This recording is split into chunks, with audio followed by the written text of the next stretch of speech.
La culotte de cheval, en fait, malheureusement, c'est un amas graisseux qui est sous-cutané, principalement dans l'hypoderme, et qui concerne les zones très localisées du bassin, des fesses et des hanches.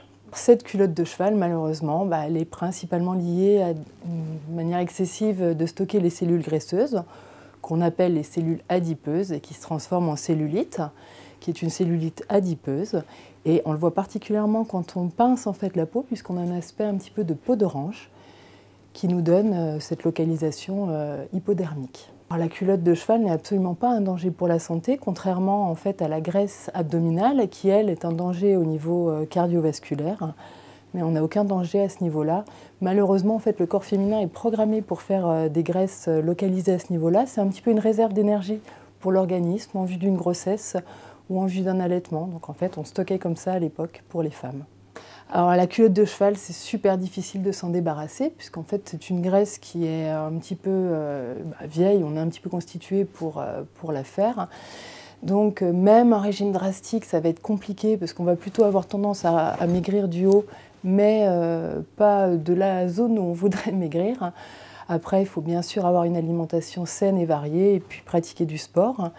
Mais sans technique radicale, on aura du mal à s'en débarrasser. Le palpé roulé peut améliorer, mais effectivement, des gens qui sont un petit peu pressés ou qui en ont assez parce que, esthétiquement parlant, ils sont mal à l'aise, on envisagera plutôt une technique chirurgicale comme la liposuction ou une alternative médicale qui est représentée par la cryolipolyse.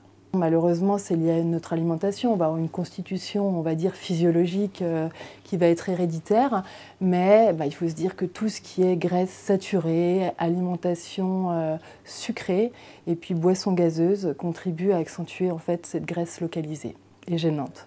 Alors on ne peut pas dire que ce soit une maladie, ça peut être une conséquence en fait de troubles hormonaux, puisqu'en fait ça va s'accentuer ou apparaître sur des moments en fait particulièrement déstabilisants pour les femmes, tout ce qui est puberté, une grossesse et malheureusement la ménopause. Alors, le CoolSculpting, en fait, c'est une technique qu'on pratique sur le centre depuis 2012. C'est date à laquelle en fait cette machine est arrivée en France.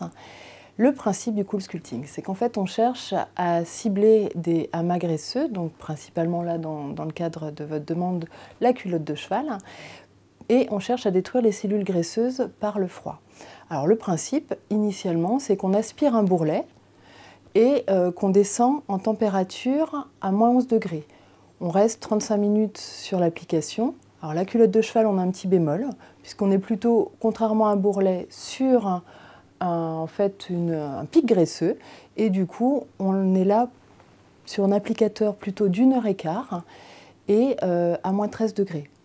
Alors je vous montrerai l'applicateur. Le principe, c'est qu'une fois qu'on a congelé ces cellules graisseuses, elles sont plus en fait stables et naturellement l'organisme va les détruire. Il va considérer que ce sont des cellules poubelles et il va envoyer sa petite équipe, son armada de macrophages, et via les lymphatiques, on va éliminer tout ça. Donc en moyenne, pour une zone abdominale, il va falloir 2 mois en moyenne. Pour la culotte de cheval, en moyenne 3-4 mois. Alors la culotte de cheval, c'est un applicateur un petit peu différent. On n'a pas l'aspiration. On est sur un triptyque. Alors ce triptyque, en fait, il va être articulé, ce qui nous permet en fait de positionner parfaitement l'applicateur sur la zone traitée. Et en fait, les gens vont être relativement bien installés, puisqu'après, ça nous permet de les mettre allongés et de passer 1h15 tranquillement. Le problème de la culotte de cheval, en fait, c'est que principalement, la demande des femmes est esthétique. Elles sont gênées, complexées. Pour certaines, elles vont nous dire « Oh, je ne peux plus m'habiller, j'arrive plus à mettre une petite jupe », ainsi de suite. Et du coup, on propose cette alternative, puisque la seule solution sinon reste chirurgicale, la liposuction, avec bien sûr l'anesthésie qui est nécessaire pour cet acte et les effets secondaires qui suivent, avec notamment une éviction sociale, un port de panty. La cryolipolyse reste une technique médicale, esthétique, mais qui nous permet d'être non invasif et qui nous permet du coup une absence d'éviction sociale. On a quelques désagréments dans les suites avec éventuellement une petite hyperesthésie, c'est-à-dire une sensibilité accrue sur la zone localisée dans les 15 jours qui suivent, mais les gens reprennent une vie normale et ne sont pas obligés de rester chez eux à attendre en moyenne une quinzaine de jours avant de reprendre. Clairement, cette technique s'adresse à des personnes qui portent bien sûr une culotte de cheval, qui sont motivées parce qu'on va les encourager quand même à avoir une alimentation saine par ailleurs et éventuellement une activité sportive. On a une contre-indication majeure qui est la cryoglobulinémie. C'est une protéine qui précipite au froid et qui fait qu'on ne peut pas traiter ces personnes-là.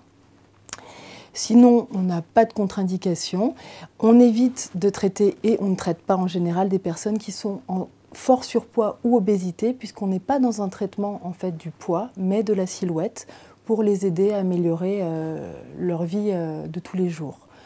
Il faut se dire que cette machine reste sur un procédé qui est breveté et agréé par la FDA, qui n'entraîne aucune brûlure ni nécrose cutanée. Une réaction? Un témoignage? Commentez ce reportage sur dijonsanté.fr.